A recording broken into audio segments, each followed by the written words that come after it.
today. All right. Welcome to our live lecture. My name is Billy Barnett. Let's see if I can bring up everything that I need here.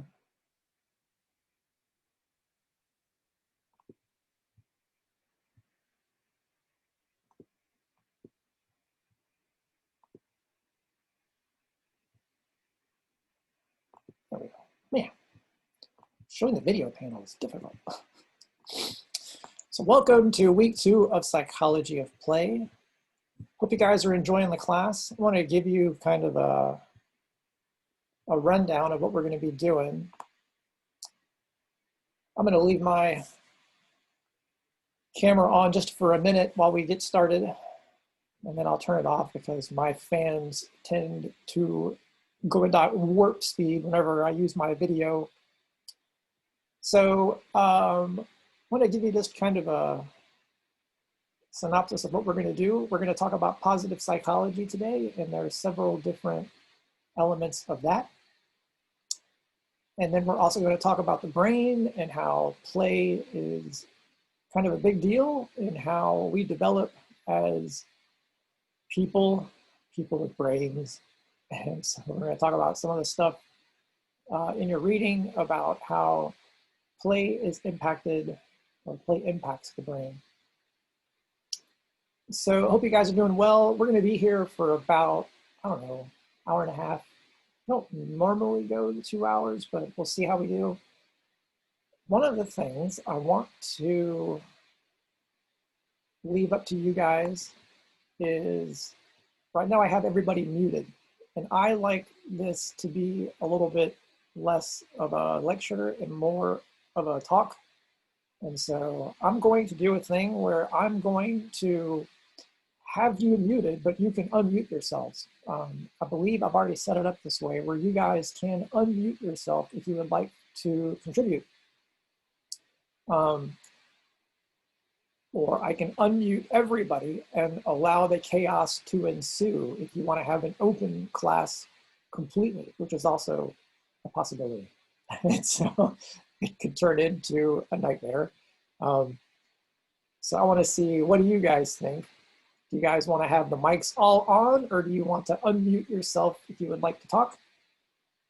I don't know if that's a good idea. Not all on. Okay. We've actually done it both ways, and so we'll just leave them all off. And so if you would like to contribute, you can unmute yourself, and I will stop talking and let you talk. So the way that this works well is if you have something that's like hopefully totally relevant to what I'm saying, should you raise your hand to talk, I'm not going to be able to see as quickly if you want to say something. And so if you just unmute yourself, we don't have too much crosstalk. It actually works out really well. And so if it's like raising your hand, it stays super formal. And what happens is nobody raises their hand. And so this makes it so that it's a little bit less intimidating. And that's the way I want it to be. I do not want this to be an intimidating process. I want it to be fun. I've been doing this for almost 10 years. And for 9 3/4 of those, I have made it so it's just a lecture. And for the past couple of months, I've been doing it this way. And it's a little better so that you guys feel like you get to drive a little bit more. Cool? All right. I'm going to turn off my video so that my fans calm down. There we go. But I'm still here, so even if you can't see me. Cool. All right. A little bit about me. Hide the video panel. So I have a master's degree in counseling psychology. I did professional photography for about 15 years. And a whole lot of how I do industry, like talking about how this stuff matters. I don't just draw upon my psychology background, I also draw on my photography background. because I've developed businesses for both. I do counseling in the evening. My wife and I have a practice together. My wife, Lauren, she does speech therapy, and she is off right now doing speech therapy in the community, which is kind of a new thing during the pandemic. So she's out risking her health for everybody else, while I am here teaching from home. See, somebody has drawn up on our screen. I think you have the ability to delete it or to erase it. That would be good. A little bit more about me. I played the drums for 10 years, and I became familiar with Full Sail when I was living actually right next door in some of the apartment complexes, and my roommate was a Full Sail student. This was like in 2000. And really, I had friends from Tampa who came over to Full Sail before that, but it really wasn't on my radar very much. But I lived right next door to Full Sail, and I shopped for groceries in what is now the office that I work out of, and that was like 20 years ago. And so I have known about Full Sail just for so long because of being in music and in photography. And so it was really a cool thing whenever I was newly licensed as a counselor and ready to have a little bit of a change from doing so much therapy to doing something a little bit more fun. And so I found that there was an opportunity to teach psychology at Full Sail, and I was all over that, let me tell you. And it's been almost 10 years, and it's been a very cool thing. And so now I do a little bit of counseling in the evenings to keep myself relevant and keep my psychology practices in practice. And there you go. Full Sail is a great way for me to integrate everything that I do all into one thing. And so in week 4, I'm going to be teaching the class for week 4, and we'll get into a little bit about how people don't just buy what you do, they buy why you do it. And all that stuff is awesome whenever you can get all your life into one cohesive philosophy. And so that's what I like to have as my thing. And so see a little bit in my photography here with my kids and how those things all kind of tie together, where when I'm here doing my teacher thing, I am able to be the same person when I do counseling, and I'm really drawing upon a lot of the common stuff too when I'm doing parenting with my kids and when I'm hanging out with my wife. So it's cool to be able to get my whole identity into one thing.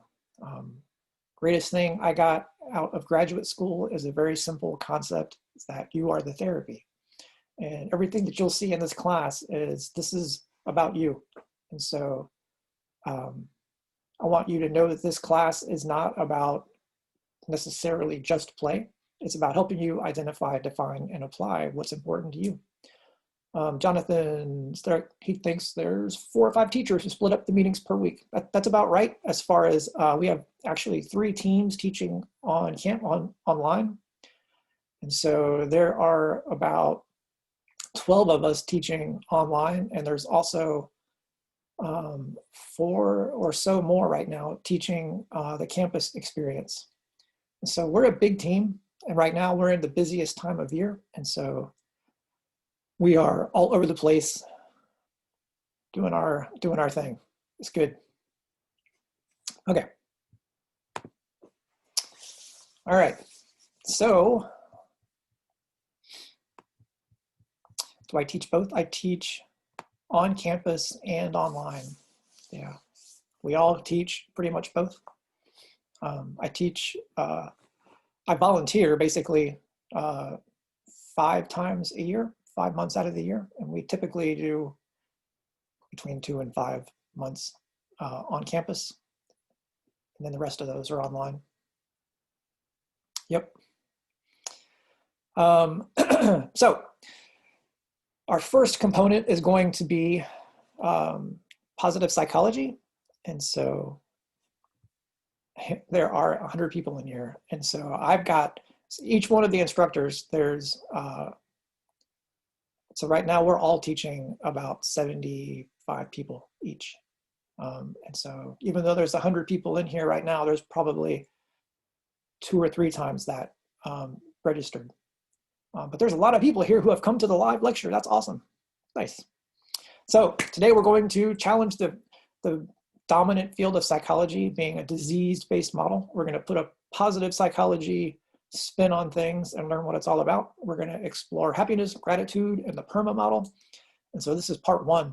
And once we finish part 1, what I want to do is take a short, like 5-minute break and let you guys kind of hang out on the chat box and take a 5-minute break too. And if you want to talk to each other then, that would be awesome. I kind of like that to be like a play break where you can hang out for a little bit.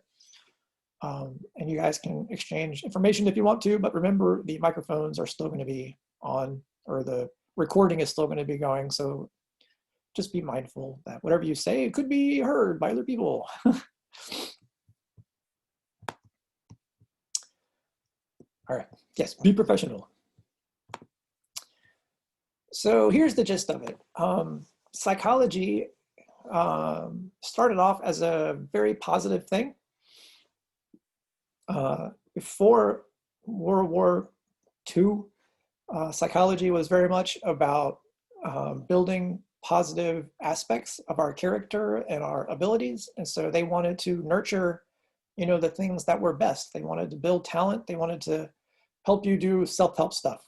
And it was like that, you know, for the beginning part of psychology. But then when people were going off to war, they were experiencing traumatic events. And when they came home, the trauma of those events continued to affect them. And so at that time, they called it shell shock, but it became what was post-traumatic stress disorder. And so there became kind of a need to identify what was going on, and what better way to do that than have government grants. And so there was a whole lot of opportunities for psychologists to dip into government funding. And so that's how psychology became a disease model. And so here are a couple of things to know about. There were good things and bad things that came out of this. There were big strides in the understanding of therapy and mental health. They were able to identify 14 disorders, and they helped to become more manageable. And they identified new treatments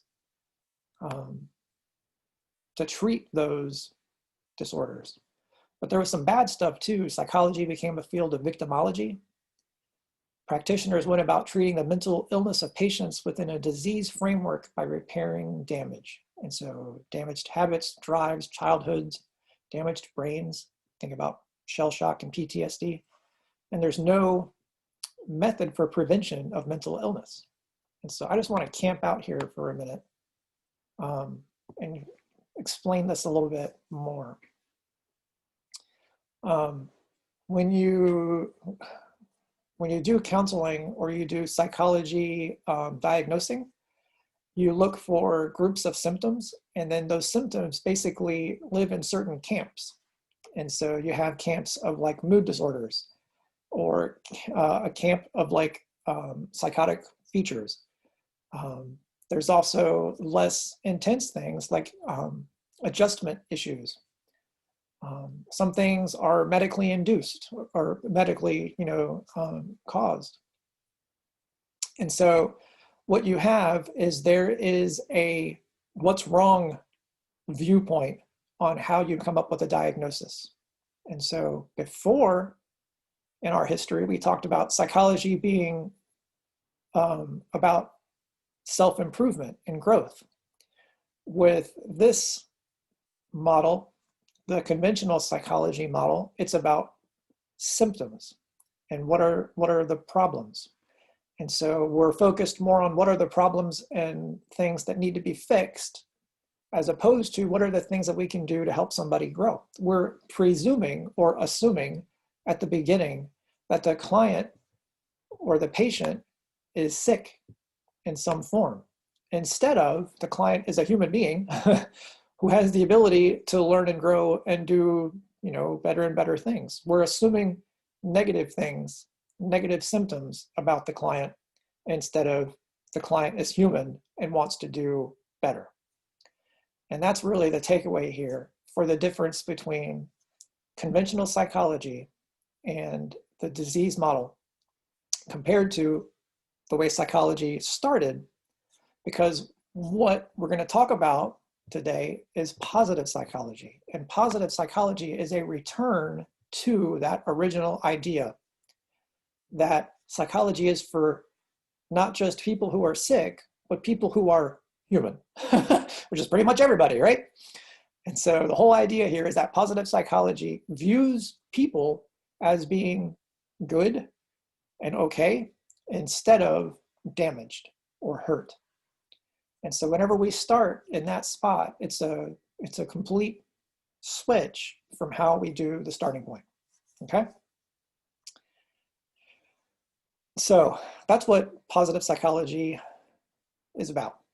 So it's not just the study of pathology, weakness, and damage, it's also the study of strength and virtue.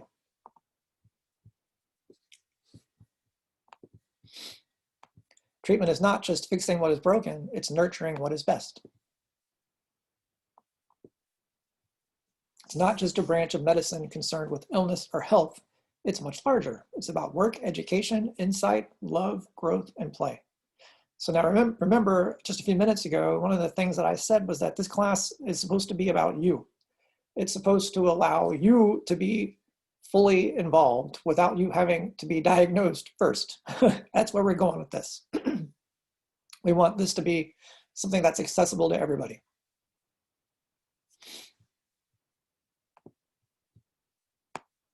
So it's the difference between being proactive and reactive. You can't find happiness by assigning power to things outside of your control. And so positive psychology is basically going to look very similar to you once you've completed, this week. It's going to look a whole lot more like some of these self-help books, but it's going to be a little bit more academic than what a self-help book just in general maybe.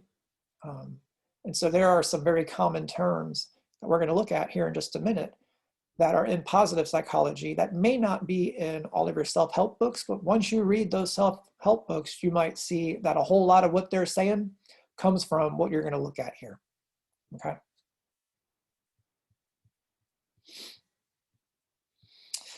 How are you doing so far? You guys with me? You good? You're all very quiet. Nobody has been brave enough to bring up the microphone. All right. All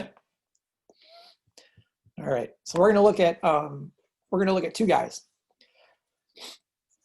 We're going to look at Martin Seligman first, unless the self-help books are by Martin Seligman. There you go. Very nice, Jeremiah. If you read self-help books by Martin Seligman, you might be getting the same material. So Seligman is the guy who is pretty much the governor of positive psychology. He was the president of the American Psychological Association several years back. And he did a TED Talk, which I believe you have access to in your reading. And he really kind of lays down I hear beeping. I'm trying to figure out what it is. It's somebody's alarm somewhere, but not mine, so we're good. Seligman kind of opens up the whole idea about positive psychology. What is it? Where is it going? What's it all about? And you guys have that in your reading.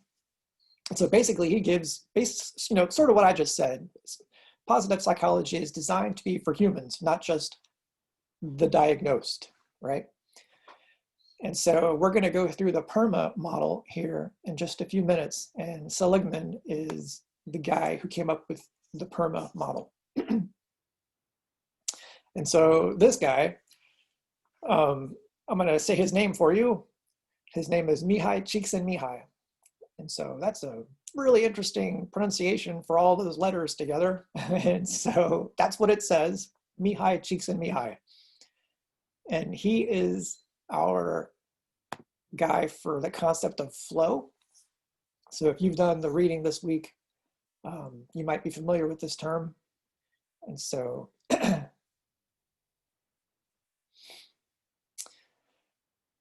flow is a cool concept. The best moments in our lives are not the passive, receptive, relaxing times. The best moments usually occur if a person's body or mind is stretched to its limits in a voluntary effort to accomplish something difficult and worthwhile.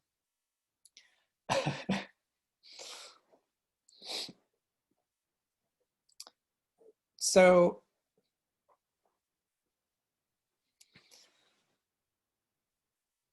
flow is a very cool concept. I'm gonna give you a little example here in a minute. It's a state in which people are so involved in an activity that nothing else seems to matter. The experience is so enjoyable that people will continue to do it, even at great cost for the sheer sake of doing it.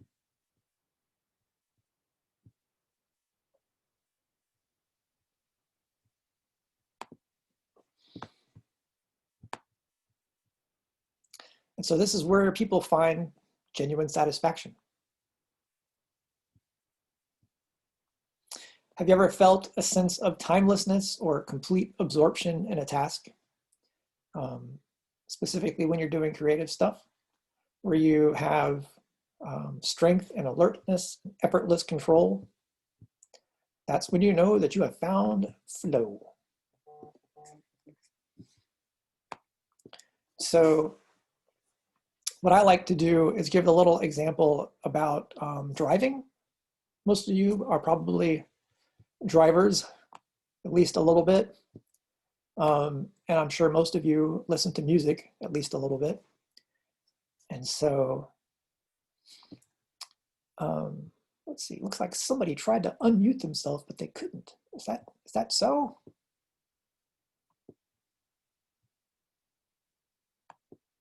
Let's see.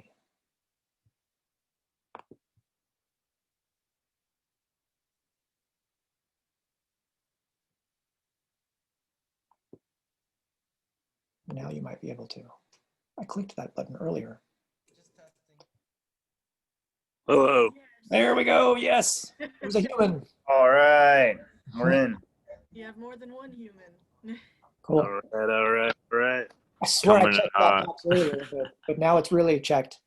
I'm a musician, so the flow state is a very real thing. There you go. Yep. I'm actually. Oh, sorry. Go ahead. I used to be doing karaoke just to live it down. How's everyone doing? Good. How about yourself? Doing real good, man. I'm doing good. I'm doing good, thank you. I actually feel this flow whenever I draw, Yeah. traditionally or digitally. I'm getting a little better now. Cool. Oh, that's And awesome. then role playing, I'm iffy about even in D&D or just role playing with my girlfriend and friends, but I'm getting a little bit better. Oh my god, I get super into the role-playing aspects Oh of D&D. gosh. Oh, same here as a thief. I am a warlock. I'm a dark elf. Star Elf, Trickster Cleric. I'm a high elf. Nice. I was a high Nice, elf. Train. HI or HIGH. I like the high Hello, elf. Liam, are you a D&Der? Yeah. I am as well. Nice. I'm more Final Fantasy. Yeah, Final Dude, Fantasy. Final Fantasy is good. Elder Scrolls as well. Yes, that's what I'm talking about. Bloodborne. I love Elder Scrolls. I love Elder Scrolls. Oh gosh, I keep dying. I pretty much quit. Rage. Oh my gosh, I can't even talk now. Rage quit Elder Scrolls. Okay, here we go. Hold on. Playing before we started. Okay. I am so glad that you guys all got courageous enough to talk, and probably most of it was because I had you all muted without the ability to unmute yourself. So let's try to make sure that you continue that feeling of able to talk. But let's keep it on point. Our I want to give you my little thing about flow real quick, okay?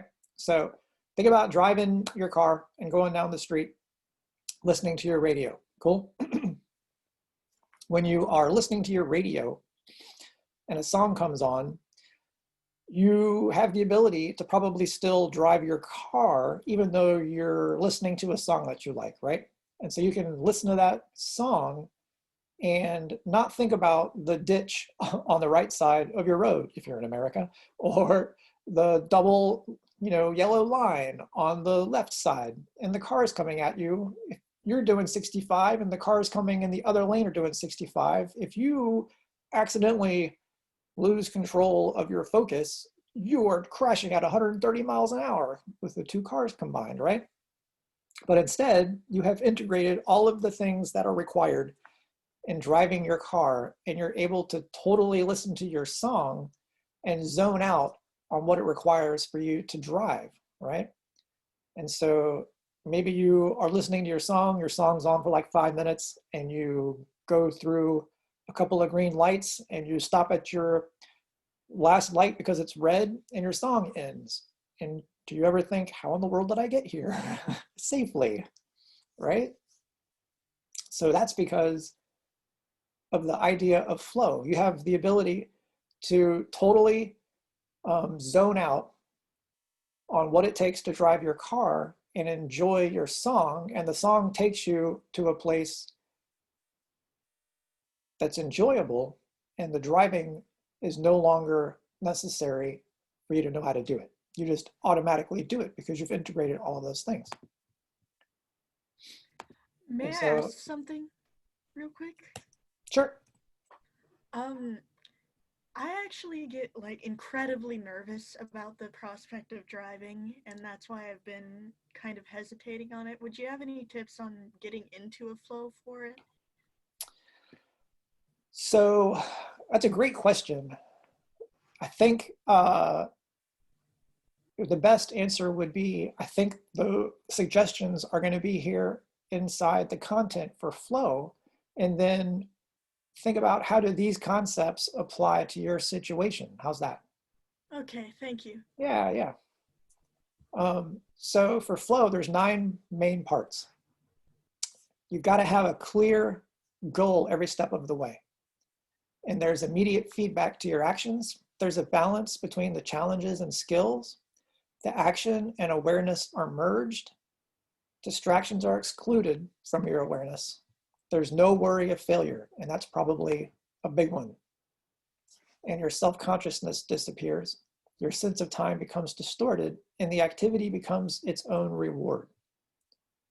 And so whenever all of these elements are going on, then that's how flow happens. And so another comparable thing, like for those of us who are in music or in art, think about when you're doing whatever it is that you enjoy, you have to practice at it before you can just reach a flow state. And so when I was playing the drums, if I was learning something new, I would not be getting into flow, and I would not necessarily be trying to get into flow when I'm learning something new. But the more I practiced whatever that thing was I was doing, the better I got at it, then I could go do that technique and reach flow because my practice at it had paid off.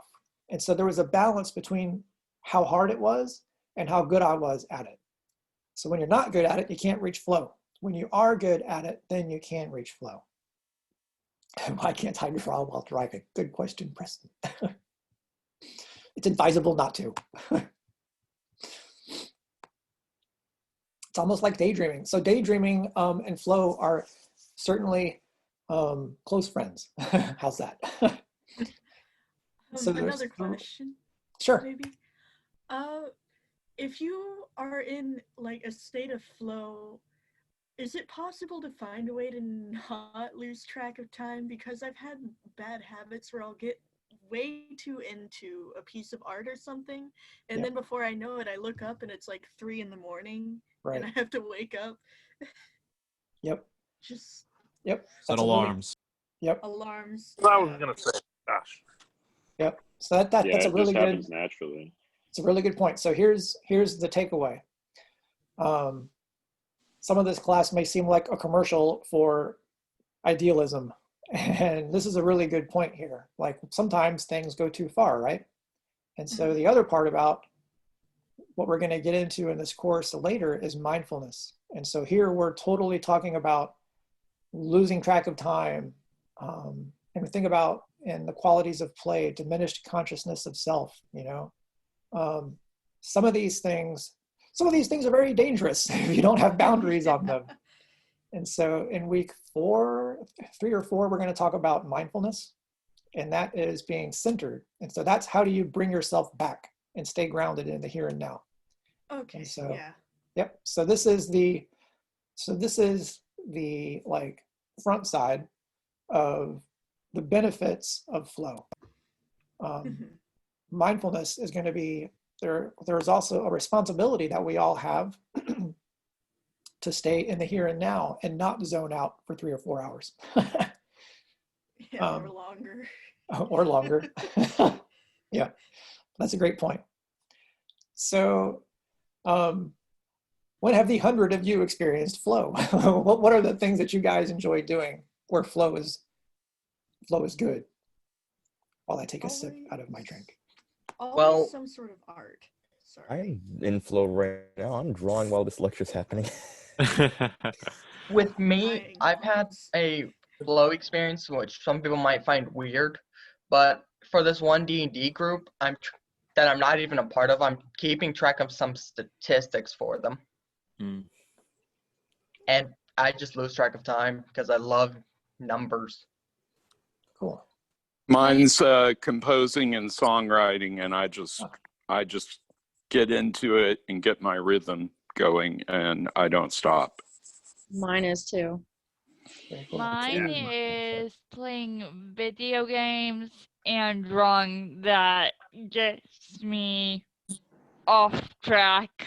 Aw, fellow Same gamer. here. Same here, man. Fellow gamers. Right on. Hello, gamer Okay. moments. Okay, how many of you want to join my server later? Y'all Oh, join. yeah, let's I'm go. pretty sure I'm We'll gonna all be there. join. We'll all Actually, join. I Put might a as link well in make and roll a in. gamer a Epic Gamer Clan. We already have a Discord that most people are already in, so I yeah, like let I like Okay. to call it. in. I like to call our group an alliance. Yeah. It's an Yeah. alliance. Alliance. We have, I think there's like 10 of us already gonna play Among Us tonight for. Yeah, I seen that. I was just- thinking about joining in, but we can probably have like 2 different groups and try it out like that. Right, Yeah, I believe I've the never group. played Among Us, and I would like to try it. It's a If very I'm- fun game, by the If way. I've not It entered a is- flow state, then I'll probably join. All right, I'm here we go. working on. It's I'm working free on. phone. Here we go. All right. Y'all can keep talking in the chat box. And then I'll bring you back in. So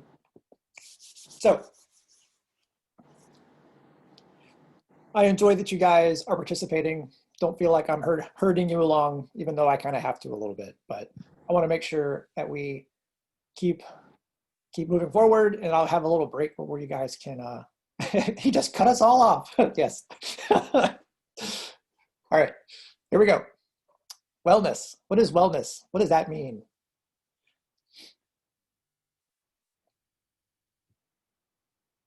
Health. Yeah, that's good. That's a good definition. Having a healthy life. Positivity, sure. Being okay, yes. Mental Balance. balance, yep. Nutrition and exercise, those are certainly involved in wellness, yeah. Cool. Anything related to being in a positive state mentally or physiologically, yep, that's good. Yeah, wellness is like being okay. And so when you look at positive psychology, wellness is a large part of it. And when you go do self-help type research, if you find yourself doing that rabbit trail ever, you're going to notice that a lot of self-help books are tapping into some form of wellness. And so they're taking some of those things. Like nutrition, and healthy eating. Those are part of wellness.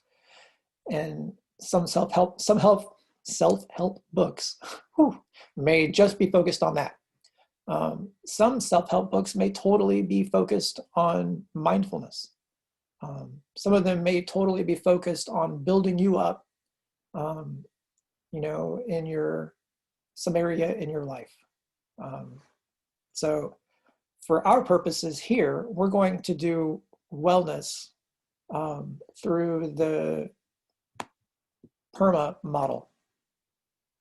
And so this is just an acronym. We're going to go through it here pretty quickly.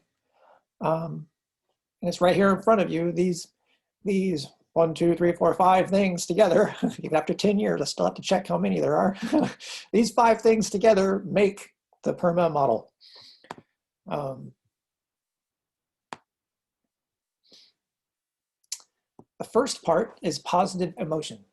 And so if you are going to be living a life of happiness or wellness, positive emotions are something that you need to experience every day. They're an essential part of our well-being. Happy people look back on the past with gladness. They look into the future with hope, and they enjoy and cherish the present. One of the things that you guys really brought up a minute ago was like when flow goes too far, you can totally, lose time that is valuable, right?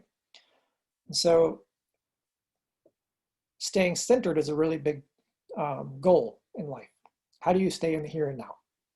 Like Yoda, never his mind on where he was, what he was doing.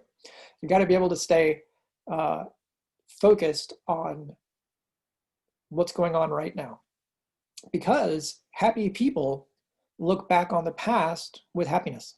They look to the future with happiness, and they enjoy what's going on right now. So positive emotion is the first part of the PERMA model, and you need to have positive emotion every day. And the next is engagement. When we focus on doing the things we truly enjoy and care about, we can begin to engage completely with the present moment and enter the state of being known as flow. So when you are engaging every day, you can achieve flow. And so every day you need to be intentional about being involved in whatever it is that's going on. The next one is relationships. Everyone needs someone. We enhance our well-being and share it with others by building strong relationships with the people around us, family, friends, coworkers, and neighbors. We are wired for relationships. And so this is a really big deal. Being in the middle of this wonky pandemic time, this is a part that for folks who are thriving on interpersonal face-to-face communication, we have to find new ways to do that, right? And so it's really interesting. I've been very hopeful throughout this entire time because at Full Sail, we've been doing this for years. And so we were in a really unique, strong posture to be able to handle life getting thrown a major curveball, because we've been doing online learning for a long time and we're very innovative in it. And so when the pandemic came along, it was very natural for us to roll with the new reality, because we're doing online lectures and ways for us to communicate with each other face to face through screens. And that's, a very positive thing whenever people are basically told, don't see anybody. And we're finding a way to be able to keep these relationships going with virtual stuff. So relationships are something that are very important for us to be well.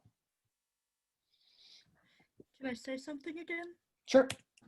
Yeah, I was gonna say, in the recent pandemic and with all of this going online and having limited interaction thing, it feels really odd being really introverted and seeing other people who are kind of freaking out over not seeing people for so long. Yeah. But I think that when it comes to relationships and things, it's entirely possible to foster one that's completely online. Yep. I don't know. Sorry. Yeah. It's interesting. Could I just ask a question? Sure. Go ahead. For me, it's kind of opposite. It's like on here or maybe in a Discord or in chats, like I'm more open with talking and being able to engage in a conversation, but when I'm around people or in big groups, I kind of shy away from, kind of really getting into the conversation or really talking. And I don't really know what the difference is or why I'm like that, but I do notice that I do have that problem with engaging with people when I'm in a crowd of people. Sure.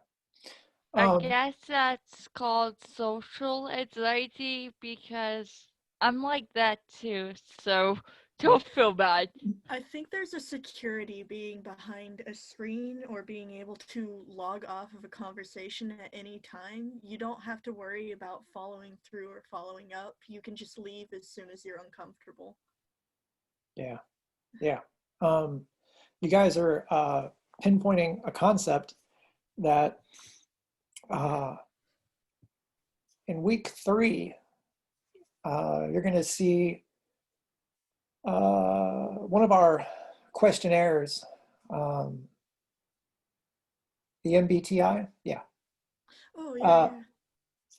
So we all have a different temperament. And so temperaments are a really big deal. And so some of us are very comfortable being in front of people. Some of us get energized by being with people. Some of us get overwhelmed being with people. And so you're highlighting the idea of the temperament. And so temperaments are part of who we are. And so there's 4 main ones. And then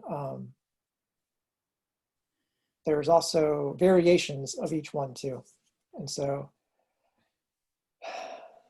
when you get into the difference between, socializing in person and socializing online, it's good to know, am I an introvert or am I an extrovert? If I'm an introvert, I can still be around people without having to be totally on, like on my game, on the spot. And so it's in like one of those podcasts. I said it's like in one of those podcasts they were talking about how some people are babbling brooks, and I forgot what the other one was called.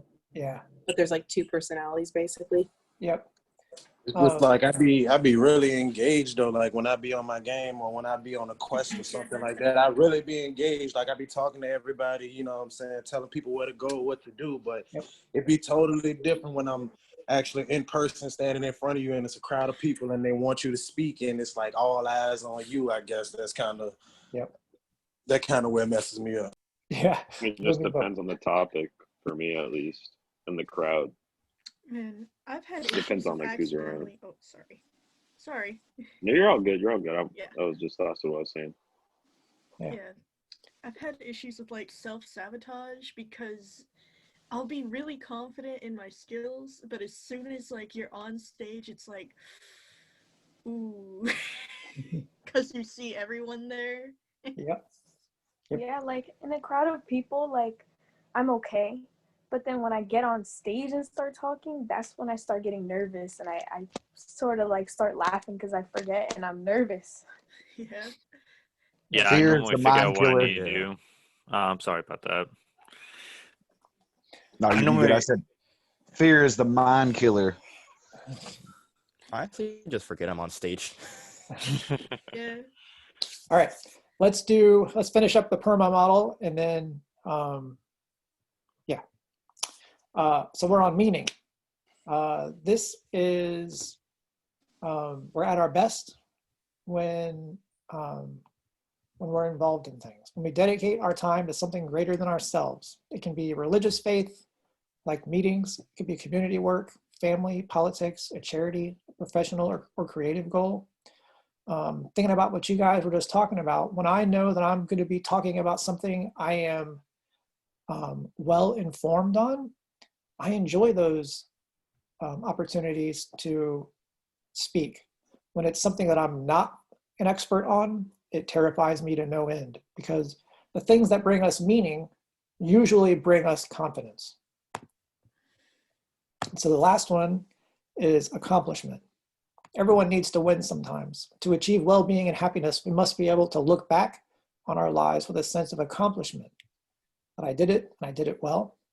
So whenever you have accomplishment, a track record of accomplishment, that brings you that sense of confidence that what you're doing matters. And so when you put all of these things together, these are the ways that Seligman says that PERMA works.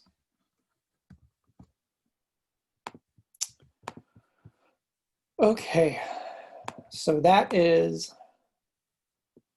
flow, positive psychology, wellness, and PERMA.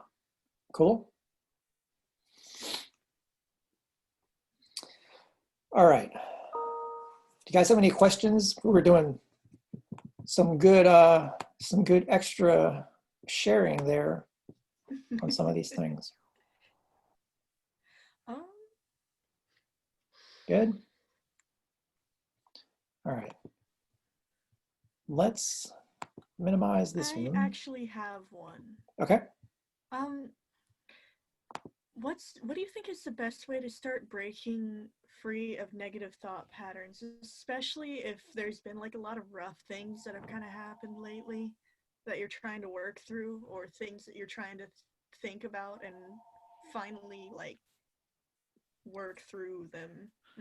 I have an answer for that if you don't mind me interjecting. Okay. No, I don't mind. I had that question a few months ago to myself, so. Whenever it comes to positive thinking, like, whenever something bad happens and you say, this always happens to me, change the way you say that. So start adding things into your vocabulary using positive language, positive words.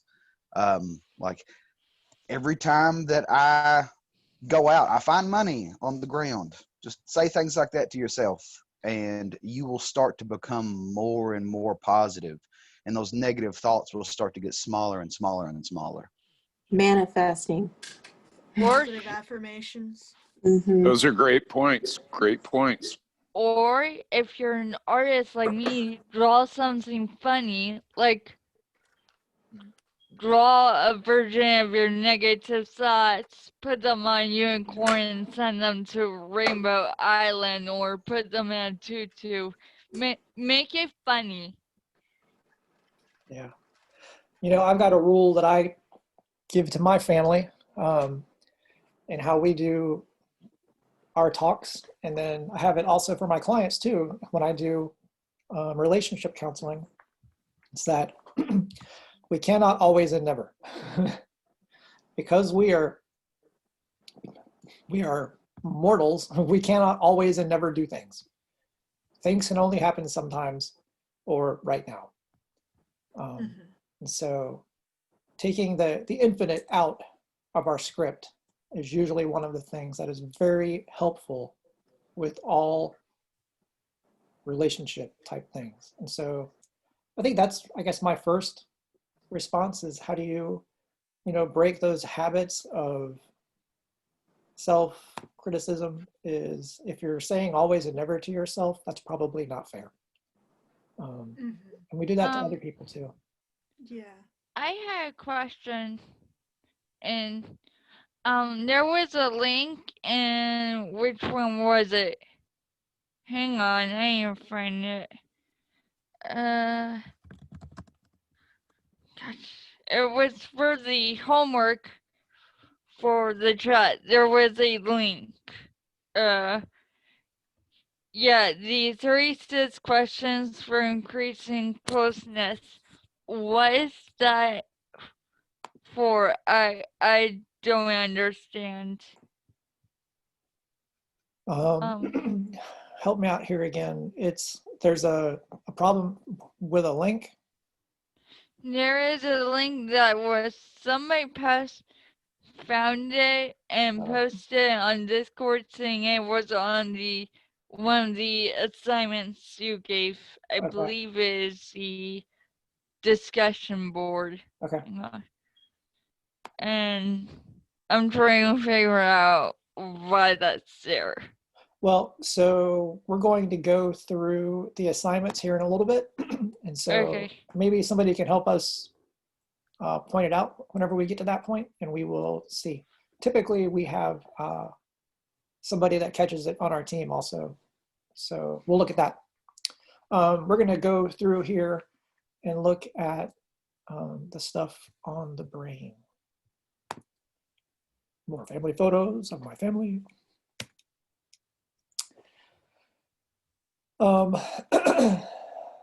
So the first thing we're going to look at is a pair of concepts. We're going to look at optimism and pessimism. Okay. Seeing you guys are sharing some things in the chat box. This is the glass half full, half empty, right? Yes, it is. Yep. So for optimism, it's the tendency to expect the best possible outcome or find the most hopeful aspect of a situation. And so that's the glass is half full, right? And then pessimism is the tendency to expect the worst possible outcome or the negative aspects of a situation. And so part of the concept here is like, should you be more of one or the other? And what happens if you're, too much of a pessimist? Is there such thing as too much? What happens if you're an optimist? Is there, something good or bad with being too much of an optimist? And what's the dynamic between the two of those things? Is a healthy balance good? And so those are all good discussions. And so kind of like I was saying early on, the idea here is not there's not a correct on these. There's a balance that we're all in as part of our life story. And when you're asking about, how do you, be more positive instead of being more negative? Everybody has a story in their life, and they're at a certain point in that story. And so optimism and pessimism play out in that as well. Sometimes you have to be a little bit pessimistic so that you don't be an idealist. Think about negotiating contracts. If you're just an optimist, you may not be able to do very good liability control in your contract work. And so it's very good to have a little bit of optimism in your toolbox to know how to plan for high risk possible outcomes and to minimize the consequences of those high risk outcomes through a little bit of pessimism in how you word your contract. Make sense? Mm-hmm. Have a good balance. Yep. And so ironically, the tendency that you have is going to greatly determine the way that you look, back at life. It's a self-fulfilling prophecy. If you're optimistic, you're going to look back at life more positively. If you're a pessimist, you're going to look back at life more pessimistically. But you want to be careful that you don't use that pessimism to go make negative things the trend, because we have that possibility too.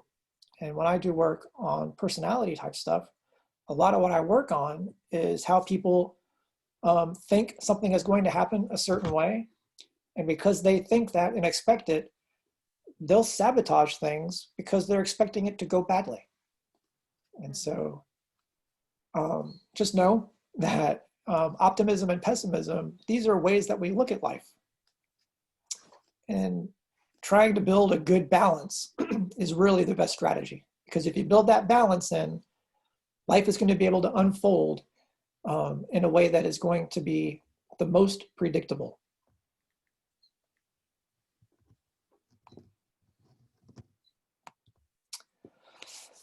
All right. This is kind of a trick question. Yes, Derek, bringing about your own negative thinking. What forms of play are good for our brains? All play is good for your brain. I don't see why anything wouldn't be. Say it a little louder. I don't see why anything wouldn't be, right? Right. Yep. You play watching SpongeBob, that's not good for your brain. Granted. I agree with him. Now, is it all play or all play you like? Well, I would think the play that you like is going to be the stuff that you're going to do the most of. My in-law, my whole in-laws side of the family is very big into board games, and I am less into board games. As you can see here, my buddy Terrence is beating me up at chess because I'm not very good. And he's also a master chess player. The only board game I like is chess. Sure, chess is cool, but have you played fifth dimensional chess? No. It's a thing I saw on Steam, and it's actually stupidly complicated, yet I win somehow by doing nothing. My brother beats me in chess almost all the time. I'm good at Uno, though. If you give me every reverse and skip card Oh. by accident, Luigi wins by doing nothing. Oh gosh. I can't beat my brother in Smash Bros. The buttons are too small. So I'm going to give you guys a video to watch. So the way that we're going to do this, I'm going to put the video in the chat box. So if you do not have your chat box pulled up, go ahead and locate your chat box and pull it up. If I just show the video on my screen, I get YouTube very mad at me when I try to make a recording. So the way that we've learned to do this is to have you guys watch it on your side, and I'm not going to watch it at the same time. So what I need you to do is go click on it when I send it to you through the chat box. And then when you're done, just write done in the chat box, and that'll be cue for me to know to go ahead and start talking again. All right, here we go. All right. Coming at you.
All right, looks like you guys are finishing up with the video. So the gist of the Brain Rules video is that exercise is something that is very helpful for the brain. We are wired to be able to go walk for miles every day in order to be our best intellectually. And so the idea here is that it's good to be able to increase your brain power by increasing your activity. And so I know that this is most helpful for me in encouraging me to get up from my desk frequently to go walk because it ends up being better for my students whenever I have those increased exercising. Like it helps me grade my assignments, and I'm much more appropriate in the way that I grade whenever I'm engaging my brain. And so I'm able to engage my brain better whenever I am out being active. And so, you know, it's depressing to like not ever go anywhere or do anything. And that's kind of what this is getting at. You know, the more active you are, the more engaged your brain is going to be in learning. So there you go.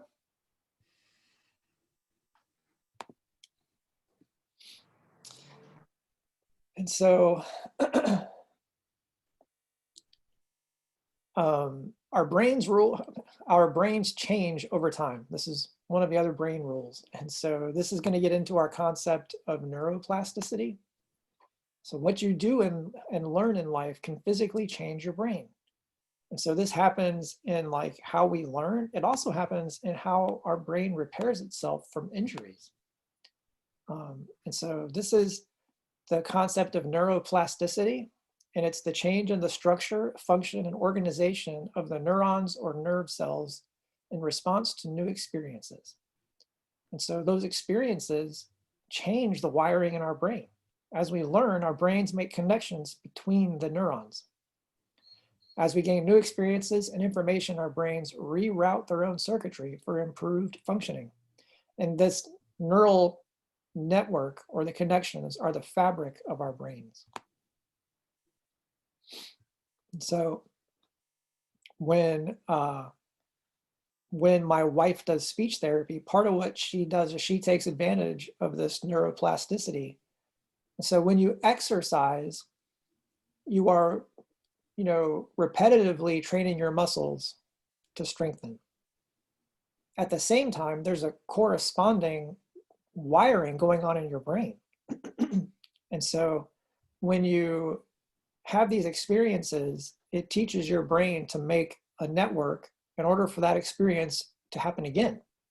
And as it is reinforced, that network becomes stronger because it forms its path of least resistance by moving things over and organizing it better. And so this also happens in a damaged brain. You guys probably have stories that you can draw on. I have one where when I was in high school, I was dating a girl and she was in a car accident and she had some damage to her brain. And so she was able over time to regain functions that she had lost. And is she okay now? She is significantly better. She lives a very normal life. She was injured very badly, but she lives a very normal life. And so her life is very greatly saved from the damage that was done. And so she regained, I think, all of the functions in the side of her body that was really shut down for a while. She was in a coma for several months. And so I was able to be around for a lot of the experience of watching her recover. And so this made an impact on me personally. And so I'm glad that we touch on this in this course. So it really impacted the way that she lived her life. And so this is what neuroplasticity is about. It's about the brain rewiring itself. What it does is it teaches the little connections here. When they get damaged, they have the ability to go attach to the closest neighbors. And so they'll go look for alternative pathways to get those skills back up and running. And so it's kind of like like a plan B, or a, alternate route to bringing back skills that have been lost, or skills that were never there. This is how those skills are developed, through repetition and forming that network through close by neurons. All right. As we wrap up here, there's just a couple quick ones here. We don't pay attention to boring things. The more senses we can integrate into our learning, the better chance we have of holding on to that information.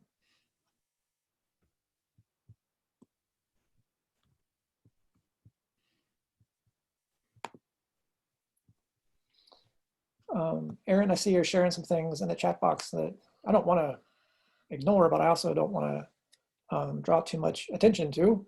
But I definitely encourage you to reach out to one of us instructors, because we do care. So why is it important to understand how the brain works? You have to know how something works before you can fix it. One of the things that I am very aware of, or focused on, or passionate about is, why do we do the things we do?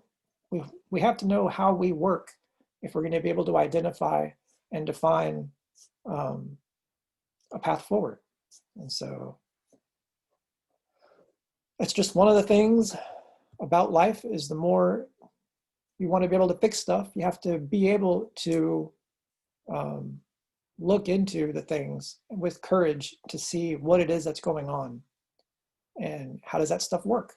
Because if you want to fix it, you have to be courageous enough to look at how it is.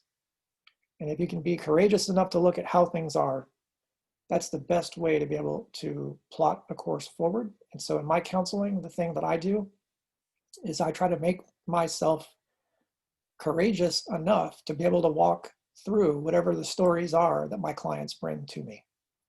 And so my job is to serve them by going with them through their difficulties. And so that's my way of doing my life. And so I do that here as an instructor, and I do it as a parent and as a husband. So I want to just encourage all of you guys to know that everybody that teaches with me, we come from a similar cut. We are very focused on helping and being with our students through the stuff that they're going through during the time that they're with us in this course. And so do know that reaching out to your instructors is a good thing.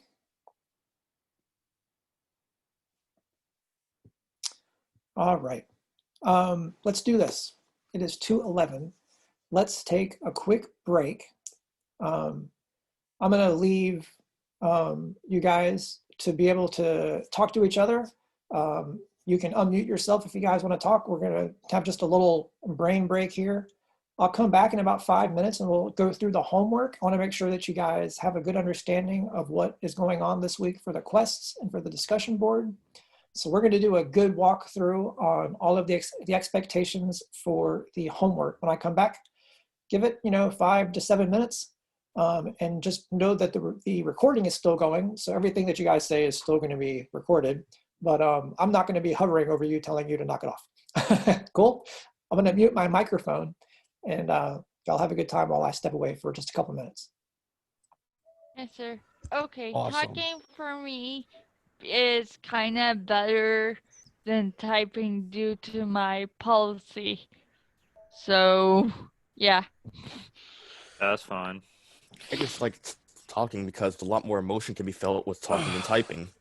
Typing is Oh, the gosh. when you Yeah, the amount. I totally, not- I totally whoa, agree whoa, with whoa. that. Time out, 'Cause- time out. Yeah, I was gonna say Okay. because the amount of times I've Yeah, because I'm sorry, Aaron. That's all Can I I tell my a condolences, story Aaron. That's to all I show can you say. how bro. much of a pessimist I am? Yeah, Oh same god. here, Y'all hear me? Aaron. Yeah, my Y'all hear me? condolences. But I did want to mention that we are having like a Discord chat for Among Us if you wanted to do that for the first quest. So if you're Yeah. interested, I'm sure someone will post in the chat, or if no one does, I'll do it in the next few Yeah, minutes. I can't do it because my computer won't let me sign into Discord only on my phone. You can anybody hear play me? Among Us on your phone. Yeah, you're able I to do it on know. your phone. I know. Is it free or do you have to pay for it? Is anybody able to hear me? Hello? Yeah. Yeah. We can Hey, hear you. we hear you, Jordan. Hi guys, real quick. My name is Jonathan. I'm a moderator of the Grand Collective. We're a large community of Full Sail students and alumni focused on network growth and helping others. Find friends, colleagues that match your drive as creators. So this is an invitation from us to you. Let's redefine the meta one brushstroke at a time. Thank you for your time, guys. Yeah. No problem. Honestly, have my can pen. I Thank share you. a story of how much of a pessimist I am? Yeah, sure. I was having trouble sleeping, so I went to my doctor to try to get a new medication. He described it as a sedative, and when he said that, my brain immediately went to tranquilizer dart. I have no idea why, because with tranquilizer darts, if you don't get the stuff out of the system fast enough, they die. Oh, So wow. I thought if I took this medication, there's a chance that I might never wake up again. Not I can understand the fear. I mean, for me, Stubborn, bro. really? Okay, really, guys? Whoa, time out. Too much of it. I have the. Okay, Jordan has his hand up. And the We're thing is, all it gonna didn't use work better the than my hand. old stuff. Nice. Oh. Okay. Whoa, whoa, whoa, whoa! Who's got the background noise? I forgot my text tone was on. Guys, for the Discord, for the Among Us chat, if we have too much people, we might be able to do multiple groups, if that's Do you possible. I want- would like to do one because I've never done one before. Do you want me to? Right now we have do- 21 people, and we're getting a lot more, so we Yeah, all I have was to. just pointing it When out there just did in we case, get so we can have 21 people? Well, Make that I mean, 24. Make that 24. Yeah, make that a lot more. Since so- admin, yes. Can you Wait, guys add more guys, voice guys. chats? My bad. Oh yeah, I got you. Yeah, please do. Oh God. Okay. 25. Yeah, it's gonna be increasing yeah. a lot more. Here's what I'm going to do. I'm going to make another Discord server. That way Nah, we just have make voice group channels. numbers. Just do another voice channels. Make multiple voice channels. Because we have one right now. Okay. Yeah, sure, make them. There's group 1. Yep. Let me make a few. It just takes a few minutes. I'm used to having a mouse, and I gotta use the mouse pad. So we're at 26. What number can easily be divided into 26? 26. 13. 26. Okay. 26. There You is can only have Among 10 in Us. one game, though. 10 Someone's people can already in I would the say Among wait Us till we voice get 30 chat and then in, split it by 3 Yeah. to get 10 in each. Because the thing is, if we only had 24, we could just do 3 groups of 8. Hey Derek, about the overload, you can actually make folders and just group some stuff together. That'd like be fun. I made a Full Sail University folder on my Discord. That'll like group all your Full Sail and then it'll give you some more space. Okay. Yeah. You can I've got also- 1, 2, oh, 3, sorry. 4, 5. Jeez, I've my got computer's like fucking I've dying. got 6 different. Can I folders. say something real quick that might be helpful for people who Sure. are new to Discord and don't really know how it works yet? If you really need to, if you get any sort of sensory overload because of audio from everyone talking, you can just deafen yourself and cut out all of the sound. Yeah. It's just How a do you button. do that? You It's just Yeah, click, the headphones. click the headphones button if you're on PC. Yeah. Yeah, but wouldn't it be harder if, because then you It's won't just one know button. who's talking to you? if We you can ping you deafen in the everyone. chat, maybe. Well, in Discord, you can have an overlay, and it kind of shows you who's talking. But Yeah. Yeah. It does a little like green circle around the people sometimes. Can tell. Guys, can I change the topic real quick? Yeah, sure. Did anybody Yes. do Quest 3? No, Which one was I'm Quest doing 3? Quest 3. I forgot what it Quest was. 3 That one is is the skill. I did. Oh, yeah. For my skill, I'm did- probably going to be doing a new song from my guitar. I'm going to be trying to learn. I'm gonna I decided that I'm gonna learn how to do card tricks. Ooh. Oh, that sounds fun, Like actually. magician. Nice. Yeah, I'm it's not like it's so I can impress people. May That's gonna be I interesting. I want to see that. Like magic, introduce to like you close-up the magic. YouTube channel Scam Nation Scam Nation. Okay. Yes. Cool. by Brian Brushwood, who's a magician and does a lot of stuff. It was originally Scam School. Okay, cool.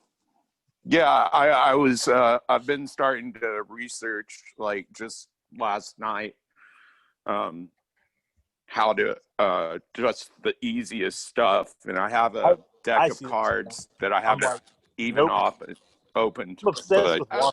I can't. I'm not, Wait. no. Who's trying to change the date for the Among Us chat? Sorry. Oh. So right now it What'd says you- 7 p.m. 10/5, which is that was yesterday. Yeah, that was yesterday's. For the card trick thing, I'd also check out Chris Ramsey. Yeah. That's where I got all of my stuff. And there's also one for it's I think Mike Boyd who did the what was yes, the fifth. Wait, what? the card spring. For Chris Ramsey, you get like a whole bunch of them, all of his friends. Yeah, he'll give you a link to a whole. Wow, y'all are really into magic. Yeah, and honestly, It's fun to learn.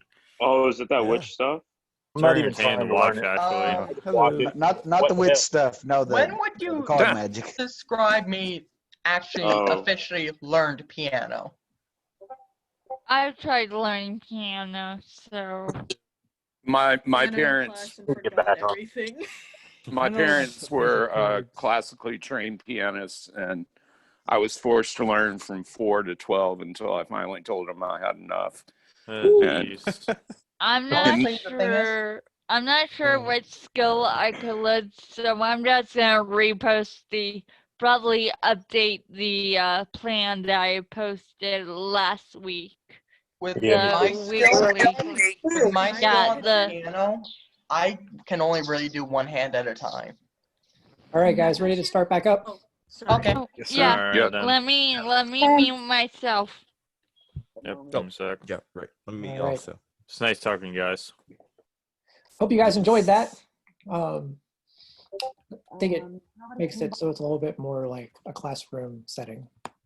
So let's go over the quests and the discussion board. I assume you guys are all pretty familiar with the call to play. I found the house, so I have to wait till tomorrow for my iPad. Or if my friend takes me to go pick it up today, which you might. Well, let's mute everybody. So there we go. Okay. So the call to play is kind of the same as last week, where you just go in and answer those questions that are about you and how you think about things, and it sets you up for knowing the direction of the course for the week. But the real meat and potatoes of the week, the bread and butter, is the discussion board. And so I want to point out a couple of things here. Sometimes people are like, how do I get back into that infographic? How do I know what the quests are? I finished the call to play and now I can't get there. And so when you come into the instructions for the initial post, you'll see this orange here, and you can click the orange here, which I will do now. And it brings up the infographic so you can see the quests again. So we're going to go through the quests and talk about it. The first one is called Get Connected. Organize an online meetup with family or friends, play a game, watch a movie, or catch up on the latest gossip. And what you're going to end up doing is create an infomercial or presentation using screenshots or video clips from your online meetup discussing the emotional benefits of online social connection. And so, hold on just a second. Reading a text, a chat. Dustin, you messaged me privately. Looks like it's a question about the quests. Feel free to ask your question when I get to the end of it, if it doesn't answer it, and then that way I'll be able to read it and pay attention to it better. So the whole idea for the Get Connected quest is we're trying to make the best out of the pandemic, right?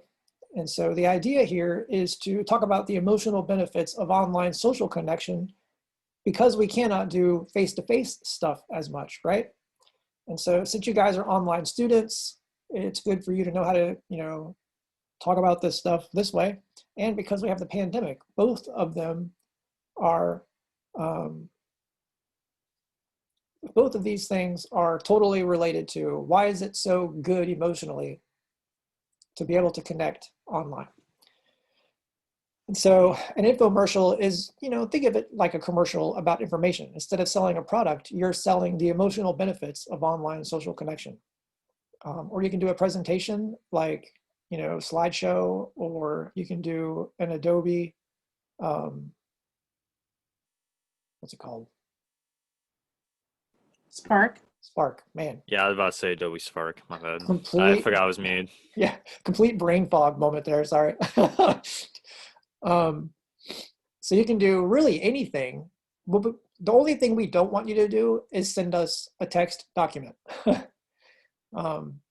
And don't just write a text document within your discussion write-up. We want you to send in a different deliverable file. And have it be something audio or video or visual, slides, video, something, but you're going to want to turn in something. It's, saying here, send in screenshots. I think that's a very good thing to do. Can we use iMovie? Say it again. Can we use iMovie? Sure. Yeah. Yeah. If you turn in something, more complex than just an infomercial or something like that, it's going to be awesome. Aim high and it'll be good. Aim low and, as long as you follow the guidelines, you're sending in some sort of presentation, then it's fine. Can it just be slides of screenshots, or does it have to be audio in it? It does not have to have audio in it for this one. It can just be slides of screenshots, but you're also wanting to put something in there where you're giving a little more content. So you would have maybe some text over those slides or text over those screenshots. Doesn't have to be, an essay. It's just got to be coherent as to talking about the benefits. How long does it have to be? Well, there's not going to be any length requirement because it's going to be slides for a lot of you or a short video. So basically, because it's a snippet of a bigger thing, you're going and you're doing this online meetup. Your meetup could be 2 or 3 hours. Your meetup could be 20 minutes. You're pulling a snippet from either of those two things. And so we don't want you to turn in something that's 5 minutes long because it'll take us 5 minutes to watch it. And it doesn't need to be that in order to be impressive to us. 30 seconds to a minute is going to be perfectly fine. Hope that's helpful. Is there a length limit?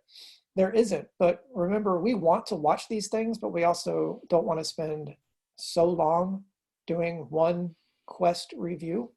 And so if it is totally something that is meaningful to you, you can make it super long. But Okay, then I don't know how many screenshots I'm going to take while doing the assignment tonight because I still have a bit of trouble with my hand-eye coordination. So whatever I get, that'll be the length, and then put the explanation in the slide and not the chat, or Because I heard you say something about explaining in a presentation. Is that right? Well, you're going to want to put a little bit of an explanation, like to support the slides, but it doesn't necessarily have to be over the slides or whatever. It's totally fine. Whatever way works best for you is completely fine. Okay. Yeah, you just don't want to turn in text with no things to support it. Right. Yeah. Okay. Quest number 2 is the weekly plan. And so if you are not aware yet, if you go click down here in the directions, it will bring up the weekly plan template that we provide to you. And so you're going to want to fill this thing in. If you chose to do the weekly plan already and you want to do it again, that's totally fine. We do ask you to change it up a little bit. Don't send in the exact same file. So for the first column here, you're going to fill in 3 items each day for work. It does not have to be your job. This material was in week 1. So you might want to go back and review the week 1 material about the weekly plan. So you have 3 items each day for the work part. And these are just things that are effortful in your day, like taking out the garbage, washing the dishes, whatever. 1 item every day for play, 1 item every day for fit or wellness, and 1 item every day for a push goal. So these are just things that you do to challenge yourself every day. It doesn't need to be anything, overwhelming.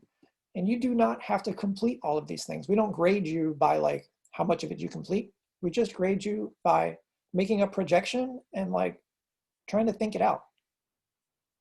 So each day on work, it can be different. Yes.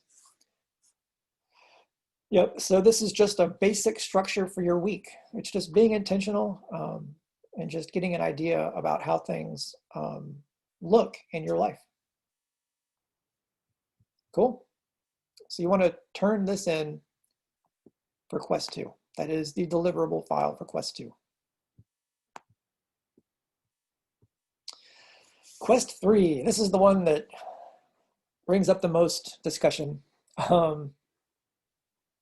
Choose an activity you have never done before. It requires repetition for improvement. Things like juggling or doing a cartwheel, drawing a cartoon, playing a musical instrument, dribbling a basketball, stuff like that. Practice this activity over the course of several sessions, and then you're going to turn in, document yourself practicing on video and describe how your perception of the activity changed over time. So last month I had a whole lot of discussion over this one. A lot of people try to pick something that they are familiar with or something that's a short trip away from something they already do, because there's kind of a feeling that you want to turn in something that you're not horrible at, right? And that is completely understandable. The idea here is there's not a wrong way to do it, and you don't have to be concerned about, not being successful at it. In fact, it's really not about being successful at it. It's just documenting yourself doing something you're not good at. And how does your perception change about the activity? So think about, we were just talking about optimism and pessimism and changing our perspective on things. And this is the same idea. If you, are right-handed and you, say that your thing is, I'm gonna try to write left-handed. Like, nobody expects you to be good at it, but the whole fun of it is documenting your experience with it and then commenting on it. How does your perception change? Does it change? It may not. So I say that to say, don't feel, like you're losing out if you are feeling vulnerable on this. It's totally supposed to be a vulnerability thing, and we don't expect you to. New video game skill. Say it again. I like try a new video game that I like. Okay, because everyone's gonna hate me when I say this, but I don't like Call of Duty. And so No, I do not hate you. I just don't like the military theme. Yeah, me too. I'm hurt. I'll side with you there. with- Don't worry, you're good. I'm hurt right I'm here. sorry. I'm sorry, but I'm so bad at Call of Duty. I die every time. I play with my brother, and I'm like, yeah, this is not my game.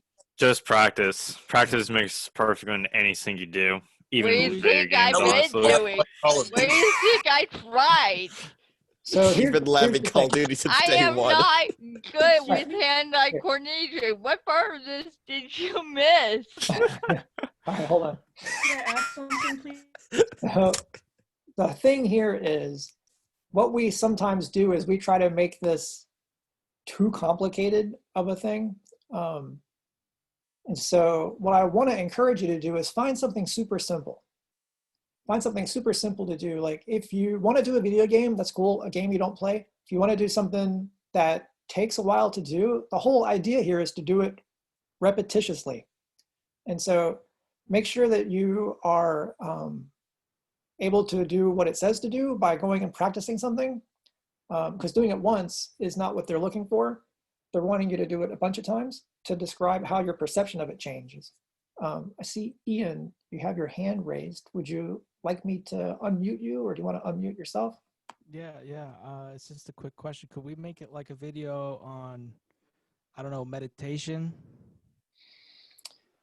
It's a really good idea, but it's, I'll tell you this. I don't think there is going to be a situation where if you turn something in and you give it a good explanation, I don't think your instructor is going to tell you that you did this wrong. Okay. Because if meditation is a new skill and it's not something that you normally do, and you're able to give a good, documentation of you doing it and talking about what you, how your perception of it changed, that's fine. And so does this have to be in like a video format or with pictures on a slide? So document yourself practicing on video. So you want to turn in a video of you doing it. And then within that video, give a little commentary at the end. And so just include that commentary towards the end of the video. So you might be like merging two clips together. Okay. Yeah. All right. But I'm going to just say this kind of across the board. Like, we don't tell you that you're wrong whenever you go out and you do basically what we're telling you. My goal here is to make sure that you don't make it more difficult than what it should be. Does that make sense? Yes. Yeah. Cool. Can we put the commentary at the end of the same video, or does it have to be a separate video of what we've been doing? Either way is fine. It's totally fine to put it at the end. May I ask a question as well? Uh-huh. I was going to ask if it's something, can we go with something that is tied to a skill that we already know, but just kind of pushes the boundaries a little bit? Like, for example, we are a sculptor, but we have never really sewn anything for a sculpture before. Could we learn sewing or just something along those lines? I think your example is a very good example of a yes. Most of the time what happens is people would try to do something of a different sculpture and say that that's a new skill. But your example is a very different skill from sculpture. Okay. So kind of like I'm saying, there's not a wrong way to do this, but that question comes up every month. And I think the closest you could get to a wrong answer is like doing something you're very good at a little bit differently is not what we're looking for. Yeah. We're looking for you to do something totally outside of your comfort zone. Okay. But simple. But your example is perfectly fine. Like sewing is a totally different thing than sculpture. Yeah, but it's also could be considered. It's like, I'm kind of thinking a lot of things could go under the umbrella of art, but are drastically different skills from one another. So would that be fine? Yep. Yep. Okay, cool. Thank you. Yep. Okay. Quest 4 is press play. And so for this, you're going to go find one of our podcasts. And they are over here in the instructions. Here. Go click one of these links. It'll take you to our podcasts. And so what you're going to do is you're going to do another presentation here, an infographic or a presentation highlighting the points that resonated with you. And so for this, kind of like, I think Quest 1, you're making an infographic or a presentation. An infographic is basically just a document with graphical information on it. And so that could be a slide. Typically slides are what people turn in for this the most. Spark is also okay. What you're gonna do is you're just gonna go listen to the podcast, tell us what mattered to you, and put that on a document in some sort of visual way. Again, the only wrong thing to do here is to send in a text document. And I'll tell you, last month I had a lot of students who did this and they turned in text documents. And so they went in and they listened to the whole podcast, and then they did an essay for it. And that's really great, but it's not what they want you to do here. And so again, totally way more complicated than it needed to be, but not quite the same thing. So that's why I like to go through these things here in the lectures so that you know, like for this one, it's a visual thing. And typically what that tells me is that those students are not watching the live lectures. I see Jeremiah, I see your hand is up. Did you have a question? Yes, sorry, real quick. My question is, do you have any examples of infographic? Not that I can pull up in the middle of, not that I can pull up in the middle of the lecture, but all I of just was wondering if they had a link or something that we could look at a few. I just wanted to see sort of kind of the motif of them. Not a huge deal. Right, yeah. So ask your instructor and they'll send you some examples. That's a very valid question. I don't have it prepped to push it out during the lecture.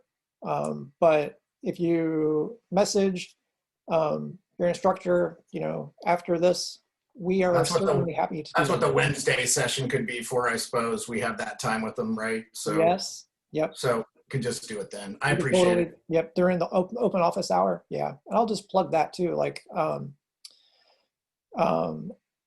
there are open office hours on Wednesday that I'm not doing them, but our course directors and then a couple of other folks are doing them. So those are a really good opportunity for you to get some one-on-one attention. Those are on Wednesdays and they are listed on the activities for the week. Okay, would it be all right to use PowerPoint for Quest 4? Absolutely. So here are Billy's tips for grading. All right, you ready? Things that are a big deal for earning the most points are you want 3 paragraphs because we have 3 questions each week. So there's 3 questions, number 2, 3, and 4. So your initial post, respond to the prompts below. Each written response must be at least a paragraph, 5 to 6 detailed sentences. And so what you want to do, the first recommendation I have is write this on a separate document so that you don't lose it. And then copy and paste your answers into the platform box. And so for question number 1 or question number 2, which 2 quests did you choose and describe your experience? That is not a 1-sentence answer. It's a 5 or 6 sentence answer because you want to describe your experience for us. And so typically what I have as a error is people tell me I picked quests 1 and 2. And so they lose a couple of points for that because they didn't give a paragraph there. And so for question 3, you want to identify, define, and apply 2 concepts from the reading. Dwight, what is creative blocks? I think I didn't see that on the video. So that was content from last week, I believe, was creative blocks. It'll be in the reading for last week. So question 2, or question 3, really. How do your quests how do they tie into the reading? You want to give a full paragraph. We've given you some examples here of concepts from this week. We went over them just a bit ago. Creative blocks were, I don't think creative blocks are from this week. I think creative blocks are from last week.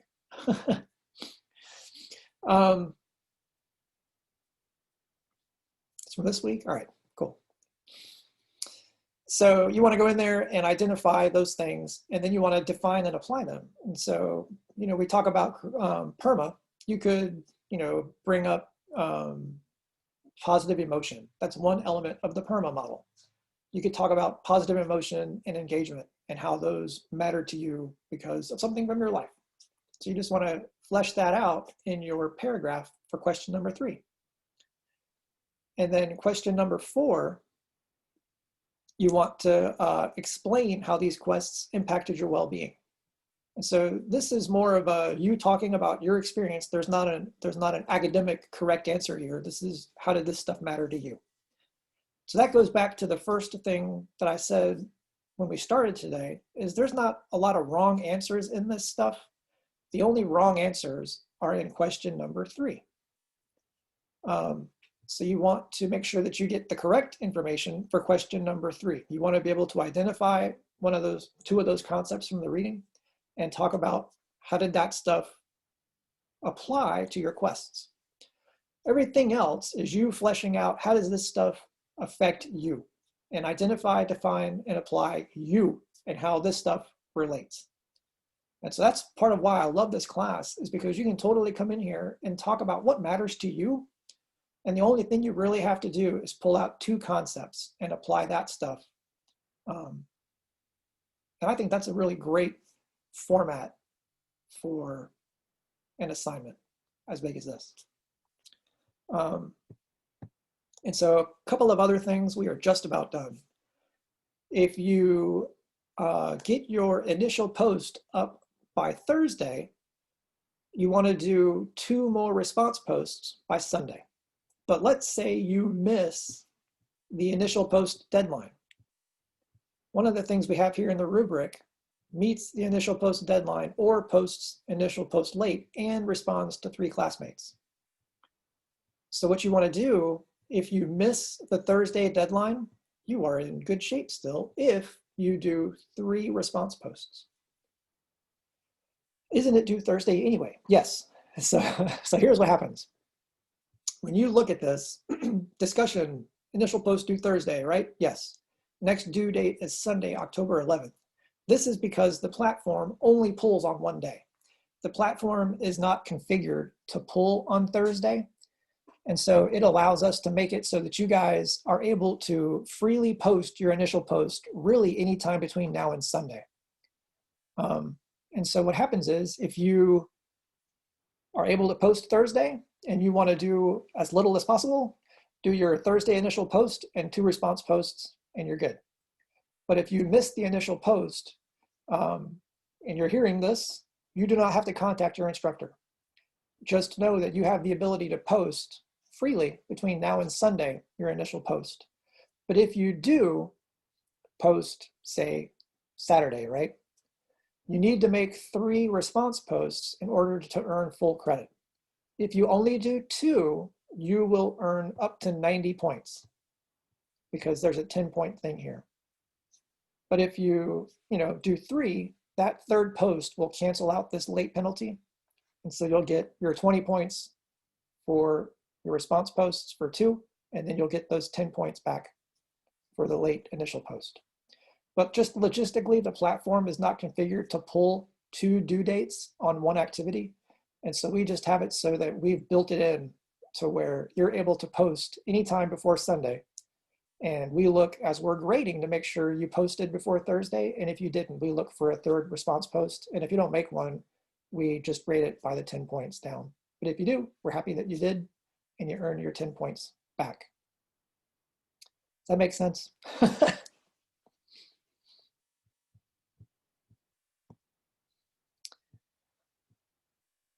The last thing is for your response posts, those also need to be 5 or 6 sentences each. Just be sure to turn in response posts that are good and detailed, because there is a 5 to 6 sentence minimum for each response post. And so that is the last thing that I pick up on my grading, is I try to make sure that you guys have your response posts done and have at least 5 sentences in them. And so a good initial post has 3 full paragraphs, your 2 deliverable files for your quests, and then 2 or 3 responses, depending on when you posted your initial post. When do we grade the discussion? So I have close to 90 students, and I get my grading done by Thursday afternoon. Yeah, my grading deadline is Thursday. And so I get some of mine done on Monday, but then some of those folks are like, when is this guy ever going to grade my assignment? By Thursday afternoon is when I get all of my assignments graded. And that's across the board. We all have a expectation to get our discussion boards graded by Thursday, and then we get our calls to play graded by Friday.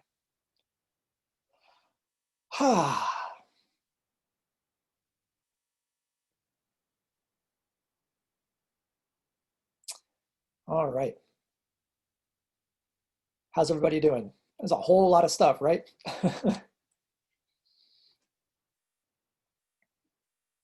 All right, so here's the deal. We are pretty much done. So if you are ready to go, if you are tired of listening to me, I don't blame you. You are free to go. I thank you guys for coming. I'm gonna hang around for a little bit. I'm gonna turn the recording off. And if you would like to hang around and ask any questions, feel free to do that. So thank you for coming. You are free to go unless you want to stick around and ask a question. And I'm going to turn the recording off. May I